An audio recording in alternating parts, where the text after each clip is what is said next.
Hey everybody, welcome back to another Nintendo Power Sunday. We're going to have a little help with holding the page down by the Macho Man Randy Savage. Yeah, alright. Here we got Nintendo Power from December 1988. This is edition number 3. One of the first 4 that was released. Evidently, track and field was paid for to be a exclusive on the cover, which I'm guessing this is Konami also, because Konami made the first track and field, which I played in the arcade a lot. So let's see what else we got going on in here. All right, we got the power line as usual. We got a welcome. Let's see, the premiere holiday issue. That's right. This would be the first seasonal issue they had around Christmas. Again, probably coming out in late October, early November, in the magazine racks at your Bookland or whatever bookstores you had around you, Walden Books at the time. Track and Field 2, Mickey Mousecapades coming up, Blaster Master, role-playing game special, cool. Your regular classified information and such, some more games. Captain Nintendo. What's that about? Here we got the staff, and let's get rolling. So Track and Field 2 comes out. Probably not my favorite compared to Track and Field 1, because I'd play that in the arcade, so I had more of a connection to it. I mean, this clearly was drawn so much better. The graphics are a huge leap from what was in the arcade and what the first edition was. But still, I kind of have some, even back then, had some nostalgia for the arcade game. And playing that was so much more fun to me. Now, this clearly had more advanced games. Some of the old, more of the new. Maybe they were trying to compete with something like Summer Games, which was probably out on the PC at least by then, maybe even on the Nintendo. I'm not sure, but they wanted to add some more modes to this. All the same, you know, kind of gimmick where you're pushing the buttons fast, maybe. But then, you know, they did get into some where you were probably doing, you know, not quite synchronized swimming, but a dive. So adding swimming, the hammer throw, again, a lot of just pushing fast and then releasing at the right time. You know, interestingly enough, just like a day and a half ago, I was watching Schooled in the Classics. This is a father and son that are playing all the old NES games together and learning about them. I mean, the son is. The father clearly remembers them. So it's really fun to have watched that, them going through. They happen to have a live stream that was going on, and I caught it just at the right time. So really exciting to catch that, and it was fun seeing them trying to go through some of the challenges. And, you know, here's one that is even probably more challenging. Things were different in here. You had canoeing. Archery is a little different now. Canoeing. I feel like this was a little fun, but a little too long. I can't remember. It's been a while since I played. Hurdles, the same kind of stuff. Horizontal bar was very difficult. I also think that the high jump's gone from this, but now it's the pole vault, which is very similarly frustratingly difficult in this. But still, you know, a good variety of games, pretty fun. Just not my favorite compared to the original, just because of my, you know, my feelings towards the arcade game. Mickey Mousecapade. This is a pretty good game. I ended up getting this in a lot of Famicom cartridges because I had bought a bundle of games at Goodwill one time. I just got lucky, and there was this huge, massive, like 20 games, some duplicates, but they were like Mike Tyson's Punch-Out and Zelda. So I, you know, just bought everything up. And inside the pinball, I had 2 pinballs, and one was a 5-screw. And when I was cleaning it out and opened it up, I'm like, what the heck's this? And I didn't realize even till then, this was probably around 2015 or so. I opened it up, and there was an adapter in there. It was using a Famicom board. So the Famicom board would go into that, and I looked up stuff and found out, oh, there was shortages at the time. They were trying to get stuff over to America, so they just used the Famicom boards they had and put in adapters that would make it compatible with the NES, which also means I could put any of those on there and play any Japanese games in my system with that adapter board, which was great to have. So I got that in there, and I didn't realize there was an American release, but I think it was listed as one of those games that you can play because it's so easy. There's no Japanese, it's all English anyway.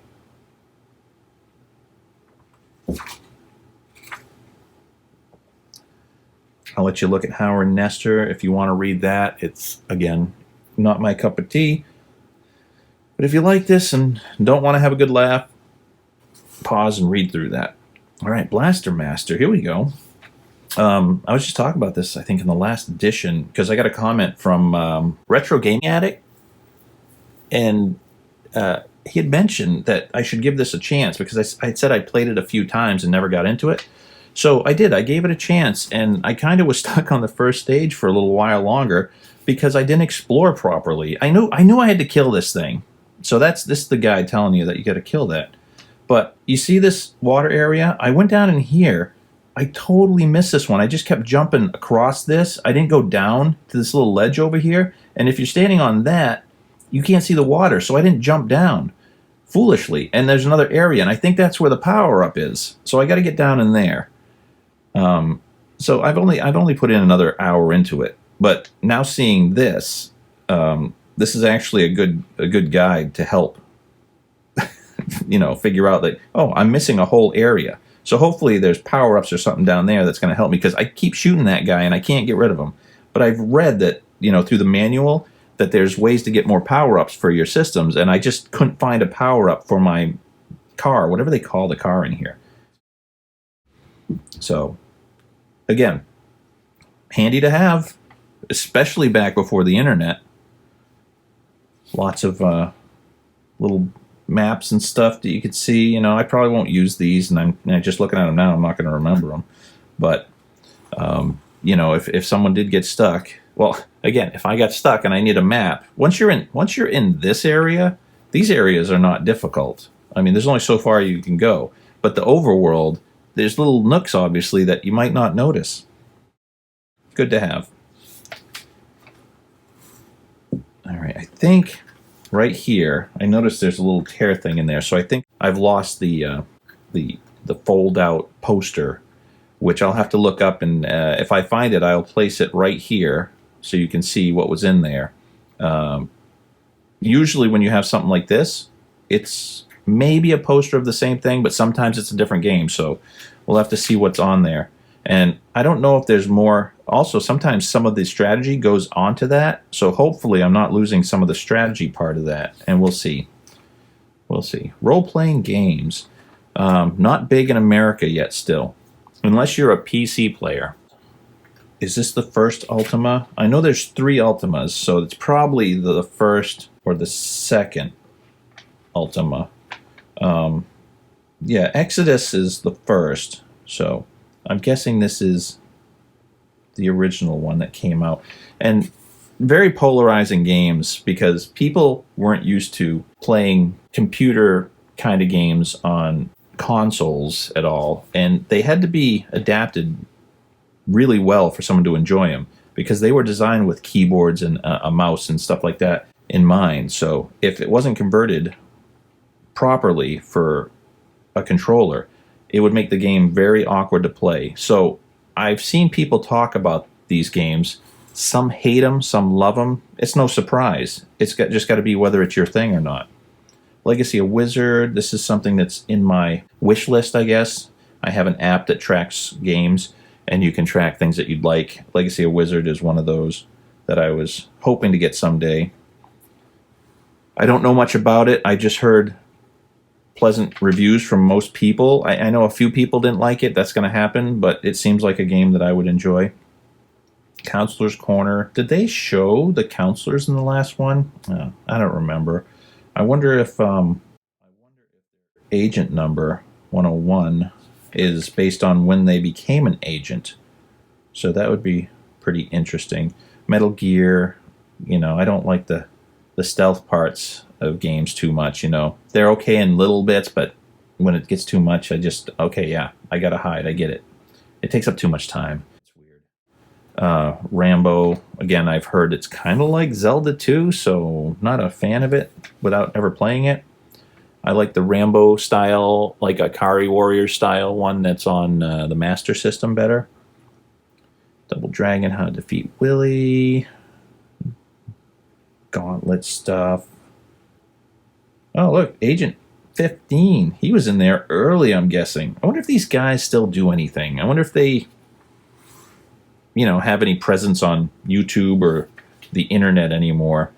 Or if they've just, faded away into obscurity, and just are living a normal life now. Is this the first time we're seeing the Konami code in Nintendo Power? Was it in the earlier 2 editions? Did anyone remember seeing that? Gradius is a classic shooter. Again, I like shooters, and I'm not too good at them, but they're super fun. Some like these can be really frustrating. These are a little slower, the older ones, where you're not just shooting like crazy. It's not bullet hell, because that hadn't really been invented yet. But sometimes having to get through small passages is not cool for me. When you have to have that really precise flying, that brings it down a bit for me sometimes. But it's still fun. Seacross, is that how that's pronounced? I've watched a Game Center CX on that, and I don't think I'd play it, but it was fun to watch. Xanac, isn't that a drug now? Akari Warriors 2. Here's the trick for getting into the minus world. Way up there? Huh. I guess you can clip in anywhere. I'm used to just jumping in through here, like you squat, and then you just hop into here, and then you get through. Let's see, break pipes. After many tries, Mario will be able to get through the wall. See, I think squatting has become an easier way to get through there, and you get through about here, and then it pushes you through. Deadly Towers, we had that game. I don't know what the heck was going on. You're going through doors and warping and stuff. Even now, I don't know if I friggin' know how to play it. It felt like I just played and played and played until I died. NES Advantage, I think I got one of these. I think I got that in the same lot of games that I got at Goodwill. And I got the 4-score with it. I mean, it was a great haul. Anticipation, we actually have a video of playing this. I saw this was a pretty fun game, and I'd say they're right. It's fun. It's like a Pictionary kind of thing. It draws stuff for you, and you got to guess what it is.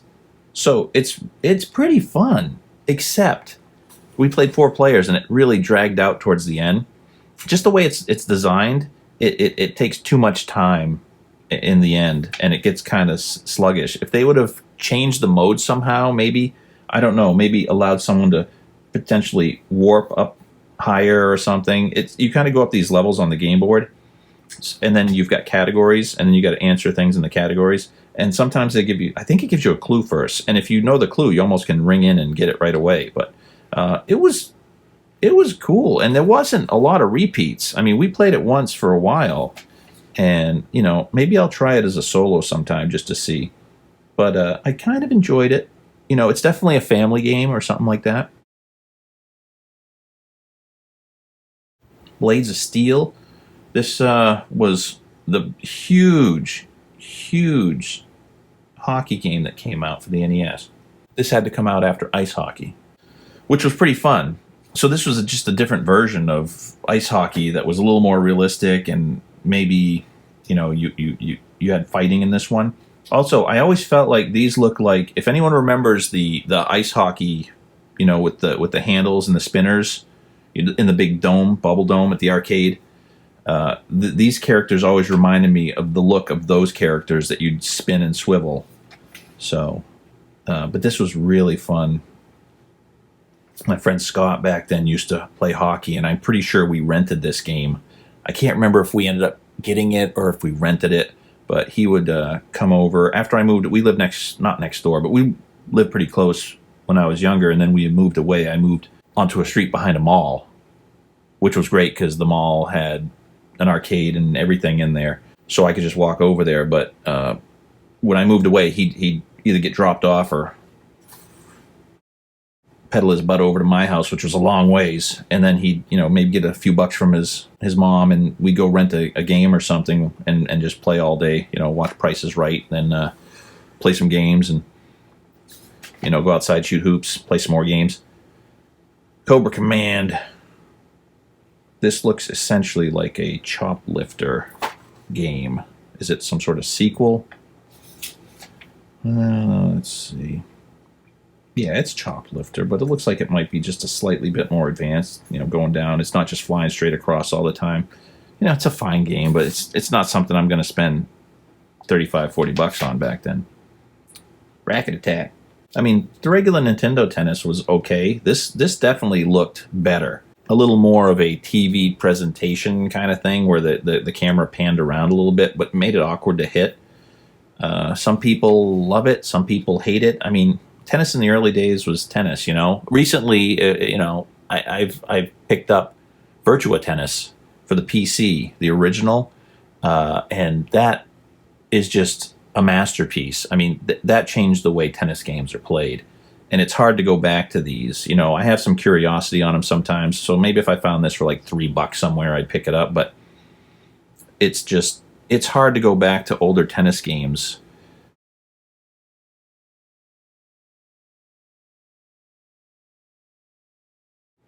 Bobble, super fun to go through that. Paperboy, a game that's so much better at the arcade just because of the controls. You actually are holding on to like a bicycle handlebars and steering that way. And not one of my favorite games. I wouldn't have cared for it on the NES probably because of the controllers in the arcade. And that happened a lot back then. I mean, there were so many special controllers. Tecmo Baseball, one of the few golf games I don't have on the NES right now. I think this and Greg Norman, maybe. Ghostbusters, a port of probably the PC or Commodore 64 one, which, isn't great. I don't know what Dr. Chaos is, actually. Anyone know if that's good or not? The first version of Tecmo Bowl, that was huge. I've got a 2015 edition because there's someone out there that updates those, and they updated the rosters, and the roster was, Tom Brady and all them. So pretty cool that they still do that. Milon Secret Castle, probably, if speaking of Game Center CX, and I don't know, if anyone knows, my channel, I used to call it the Cacho Man, and I've changed it to the Retro Gaming Nook, but the Cacho Man is like a amalgamation of Macho Man, very 80s and cool, and Areno, he's the Cacho Areno in Game Center CX. It's a Japanese show where he plays retro games. That's his job. So I took Macho and replaced it with Cacho, so I got Cacho Man. So that's where that comes from. And this is one of the first couple of episodes I ever saw was him playing Milon's Secret Castle, which is kind of confusing until you see how to play it. And just within a few weeks after seeing that, this is way back, this came out on the Wii Virtual Console. So I bought that and played it, and it's tricky as hell and hard. But if you don't know how to play it, you're not going to like this game. It must have been so obtuse and confusing to people back in the day. But because I had seen him play it, I was like, oh, I'll give it a shot. I don't have it physically, but I got a digital version. Platoon looks more like the style of shooter I'd like. Wandering around, just shooting stuff up. Oh, there's some side-scrolling too, so a little weird. All right, what do we got? Some football here. I mean, football games are football games until Madden came around. Changed everything. And then the 2K stuff. Dr. Jekyll and Mr. Hyde. Pretty famous for being bad. Hulkamania, Running Wild, Wrestlemania. There we go. We got Randy Savage right there. Pretty much what he looks like. He's a madman. I wish they would have had someone other than Honky Tonk or Ted DiBiase back then. There must have been a Jake the Snake or a Ricky Steamboat that they could have threw in there. People like a little more. Hollywood Squares, those are always a little fun to play sometimes. It's like a Family Feud game in a way where, it's just trivia, but trivia with tic-tac-toe. The Power Pad. I've only used a Power Pad a couple of times. It is not fun. But you will get some exercise. There's California Games. Good version of it. I've got the Atari version, 2600, which is kind of cool, but the Atari Lynx version is my favorite. That's when I really fell in love with it. I love that version. Skate or Die. Another one that may have had a special controller, like a suicide wheel or something knob, or am I thinking of 720? Either way, these games generally are much more fun in the arcade. Same thing with Operation Wolf. There's a reticle that you move with the D-pad around to shoot. Not as good as just having like an automatic kind of rifle or something where you're shooting at the screen and you can just move it around really fast. Spy vs. Spy is another game that I played with my friend Scott a lot. You'd think having the both players on the screen at the same time, you know, you cheat and watch the other guy see where he's hiding stuff. But sometimes you're busy doing stuff, looking for stuff, and you don't see him hide a booby trap. And then you run right into it, and it worked pretty good. That'd probably be a game that would be fun to play with two separate screens where people can't see each other, and maybe develop it a little more. This would have been the second one, I guess, the Island Caper. We never had that, so. But it was fun to play that. We played it quite a bit. All right, Captain Nintendo. The origin of Captain Nintendo's birth. Oh, okay. All right. Was this before the cartoon? Maybe. This is a bit too much story and not enough graphics. I think they learned as time went on that, you know, people didn't want to read this much. Like, I'm sure there's some kids that read this all the way through. But I think they learned that, you know, having more manga kind of style comics in here was the way to go. There's a giant giveaway. Wow, some good stuff. All kinds of, wow. I mean, Nintendo was doing pretty well. They could afford. Is this 50 of each? Blaster Master again, yeah. That's some goodies there. Has anybody won? I mean, not has anybody. People have won this. Who has won anything from Nintendo Power? That'd be great to hear from more people that actually won stuff. Well, it looks like this person, whoever had this before, sent off to try and win some stuff. I don't blame them. Using the players poll contest. Well, that's not the same thing. Is this the same thing as the players poll contest? How do you get into this one? Because the players poll then over 80 winners in this. So this looks like a separate giveaway. That's interesting. Look at all the stuff they were giving away. I mean, they gave away so much stuff. Somebody had to win these things.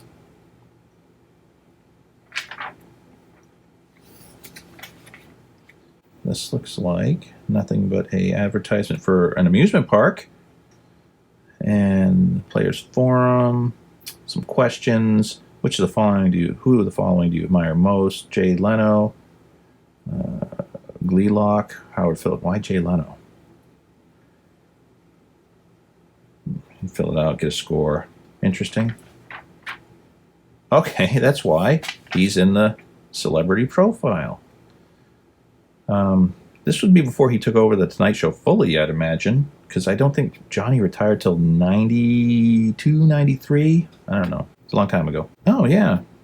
Well, this makes sense. He's talking about he'd play games. No one asks him about this anymore. I've never heard anyone ask him about the old days of playing Nintendo on the road, because musicians and stuff, they'd have Nintendo systems and stuff to play, like in their, if they had a touring bus or if they were in a hotel. I mean, it was pretty boring otherwise back then. I mean, there wasn't as much to do. So this makes a lot of sense. So he played a lot of games back then. Interesting. Invent the ultimate video game. How to invent and win. I mean, it plays games for a living. Invent. Now, this is a contest too. Didn't they just say in another episode, didn't I read that they said they couldn't take game ideas from somebody? And now they're looking for a... Maybe they might take ideas and say they're not going to take ideas and then turn them into an idea, and they made a contest, which probably means there's lots of legalities to it. That's why. They can't just take someone's idea that writes in and is like, here's a game, take it. And they're like, if I do that, there are going to be all kinds of legal ramifications. So this is the way to do it. Boy, lots of chances to win stuff in this one. The mailbox. Again, once in a while you see some really interesting things in here. So let's see. Speaking of hockey stuff, let's see. Thank you for da-da-da. This is the honest to God's truth. Yeah, that means it's got to be true. All right, they're looking for a game. Who flies to Chicago? Where were you from to have to fly to Chicago to get a game? And then you didn't even get a system. They were out of, I mean, who flies somewhere? Let's see. Call my boyfriend who's in a junior league in Canada. Are they kids? This doesn't make sense. In a junior league. He found one. I got a girlfriend in Canada. Yeah, that's the story that we heard from a lot of kids back in the day. But evidently this girl did have a boyfriend in Canada because he actually scored him a Nintendo. But they flew out there to get it too. And they spent $2,250. I don't believe this. Are their parents the Rockefellers or something? I mean, who lets the kids go around flying off to places to buy a game pack and a... Yeah, exactly. You want to know where to find stuff? Just call them, you know? I can't imagine flying around. I mean, I've paid some prices for, like, when I think of the TurboGrafx, you know, buying the system, buying the CD-ROM attachment, buying Ease. If I exclude all other games I bought for it, that alone was like $630, $40. And yeah, it was worth it to me at the time. But how do kids come up with this kind of money? So, yeah. Honest to God, I don't believe this. Maybe they did. I don't know. Maybe they had rich parents. They couldn't have gone alone. I mean, Junior League. Junior League to me says they were underage. Whatever.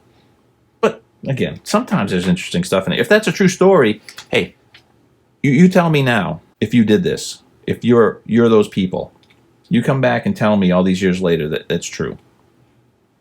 All right, NES Achievers. More flexing by people and kids. Same thing with the spotlight here on players. Talking about kids, how many games they beat. Not doing a job anymore, buddy. You're not going to hold that anyway. It's going to slide all over the place. Power profile is usually a kid that's incredibly good at games. I was not one of those. Even though I was a teenager, you'd think I'd been able to play games better, but I think I play them better now. I mean, you just understand more of the mechanics of everything as you get older. But there were some kids that were just like savants, you know? You can give them a game and they're like the Wizard, you know? That's kind of based off of some real kids. They're just like that. Top 30 again. Everything. If you got every one of these games in this, that's a great collection already. Without even talking about the stuff that comes later that becomes super expensive and rare. You know, the magazine itself doesn't have a lot of great games in it, this volume, but you could still see how much good stuff. I mean, 90% of these games you'd want to have. That's a pretty high. That's why the NES was amazing at the time. So many good games. A lot of junk, but you know, if you paid attention, you didn't get screwed over. All right, we've got, oh yeah, there it is. You'll start seeing Zelda in December. Again, this would probably have been out early October. Late October, early November. You'd see it in the stores with like a Walden Books or a Bookland. I don't know what you'd have around you, but you'd see it on the magazine rack, and you know, odds are if you weren't getting a subscription, you were thumbing through it pretty quick just to read it. Sometimes they get smart and they put stuff in plastic and you couldn't just read it, but someone would always rip one open. All right, give the gift of power. Now, anyone remember cigarette ads? This looks like a cigarette ad for like Newport cigarettes or Cool cigarettes or something. I don't even know if cigarette ads were still allowed in print at the time. But this is the end of the 80s, so I think it may still have been, but it was probably close to them banning it. I was floored when they said that cigarette ads were banned before I was born. I was born in early 71, and they're saying TV ads for cigarettes were banned before that. And I'm like, I would have swore on a stack of Bibles that I saw cigarette ads on TV when I was a kid. Anyone else have that memory? And they're like, I don't believe this, but I looked it up, and it says it was banned. So, you know, whatever timeline I used to be in, I'm in this one now where cigarette ads were banned before I was born. So there you go. But I mean, this looks almost like subliminal advertising. I mean, this color of green and this font, yeah, that's That's Cools or Newports all day long. Oh, all right. I'm going to try and cover up this back here so you can see the back and not see the person who sent this. Who got this, because I'd be interested to know. It's let's just say it's Joey C from Brooklyn. So if Joey C's out there, or Joseph C from Brooklyn, don't be mad that I got your Nintendo Power if your parents sold it. Not my problem. I'm sorry. But it'd be cool to know if you sent off for any of these things and won anything. Just like anybody out there, if anybody won anything. So that would be really neat, because I'm always curious about those stories, because lots of people won. You just never heard about it. So there we go. Nintendo Power, November, December 1988, Volume 3, probably as we know it now. Lots of good stuff. Not the best magazine this time, especially going into the holidays. You'd think there'd be better stuff that they put on this, but it's pretty good. And there you have it. Thanks for watching again, and we'll see you next Nintendo Power Sunday, everybody. So long.